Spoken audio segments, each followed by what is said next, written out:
7:26 అంటున్నాడు. ఏంటో తెలుసా? రెండోదిగా ఆయనలో ఉన్నటువంటి ప్రియదేవుని బిడ్డలారా తత్వం ఏంటంటే నిర్దోషి. స్తోత్రం ప్రియదేవుని బిడ్డలారా. మొట్టమొదటిగా ఆయన పవిత్రుడు, రెండవదిగా నిర్దోషిగా ఉన్నాడు. దేవుని నామానికి మహిమ కలుగును గాక. ఈ రోజున మనము ఆరాధించేటువంటి ప్రధాన యాజకుడు ఎలా ఉన్నాడు అంటే నిర్దోషిగా ఉన్నాడు. ఒక రోజున యేసుక్రీస్తు ప్రభు వారిని ప్రధాన యాజకుడి దగ్గరకు తీసుకుని వచ్చారు. ఏమండి? ప్రధానమైనటువంటి రాజు దగ్గరకు తీసుకొచ్చారు.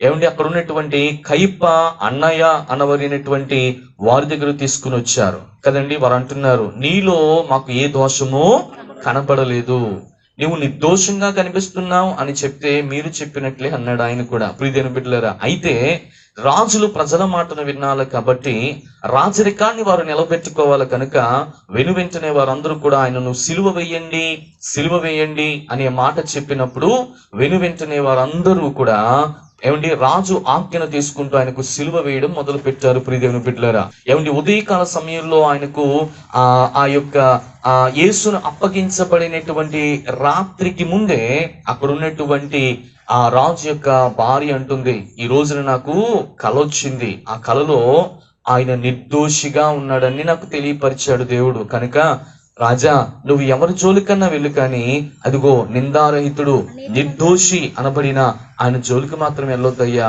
ఆయన జోలికి నువ్వు పోవద్దయ్యా అని చెప్పింది. ప్రియదేవుని బిడ్డలారా గమనించండి, రాజుకి పట్టింది ఏంటండి, రాణిగారికి పట్టింది ఏంటండి? ప్రియదేవుని బిడ్డలారా, వాస్తవానికి మనం బాగా గమనించగలిగితే మనకు ఒక్కటి మాత్రం అర్థమవుతుంది. ఈ రోజున రాణులు గాని రాజులకు గాని ఏదో పరిపాలన చేస్తున్నాము అనే విషయంలో పరిపాలన చేస్తే తప్ప దోషులను పరిగణలోనికి తీసుకుంటూ వారు ఎలా వెళ్ళిపోయినా పర్వాలే, వారు నాశనమైనా పర్వాలేదు. ప్రియదేవుని బిడ్డలారా, అలాంటి వ్యక్తులు చాలా మంది ఆ దినాల్లో ఉన్నారు.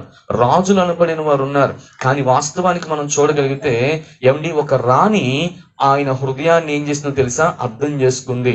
వచ్చినటువంటి ఆ కళను, ఆ భావాన్ని అర్థం చేసుకుంటూ ఆమె చేసినటువంటి పరిస్థితి ఎలా ఉందో తెలుసా? చాలా అద్భుతంగా యేసు కొరకు సాక్ష్యం ఇచ్చింది.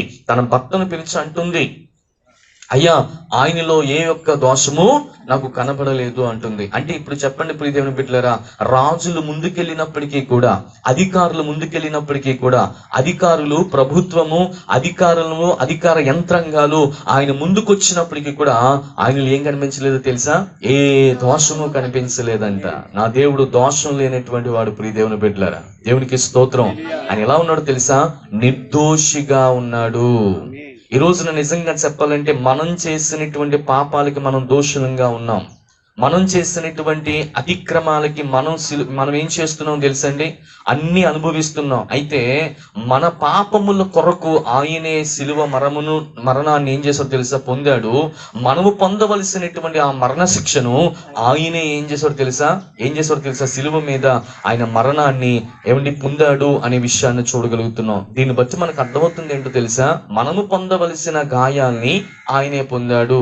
మనం చనిపోవలసినటువంటి స్థితిగతుల్లో ఆయనే మన కొరకు ఏం చేశాడో తెలుసా? తన ప్రాణాన్ని, తన శరీరాన్ని, తన రక్తాన్ని, సమస్తాన్ని కూడా మన కొరకు దారపోసాడు. అంటే దీన్ని బట్టి మనకు అర్థమవుతున్న విషయం ఏంటంటే, మనం ఉండవలసిన స్థానంలో ఆయనే మన కొరకు ఏమయ్యాడు? బలి అయ్యాడు. నిర్దోషులు అనబడినటువంటి మనల్ని చేశాడు. మన దోషాలన్నీ కూడా ఆయన భుజస్కంధాల మీద వేసుకున్నాడు. మనల్ని రిలీఫ్ చేశాడు. ఆయన కస్టడీలోకి వెళ్ళిపోయాడు. ప్రియదేవుని బిడ్డలారా, దేవుని నామానికి మహిమ కలుగును గాక. నేను అంటున్నాను, ఆయన ఎలాంటి వాడో తెలుసండి? నిర్దోషి అన్నాడు. దేవునికి స్తోత్రం. ప్రధాన యాజకుడు మొట్టమొదటిగా ఎలా ఉన్నాడో తెలుసండి? పవిత్రుడిగా ఉన్నాడు. రెండవదిగా నిర్దోషిగా ఉన్నాడు.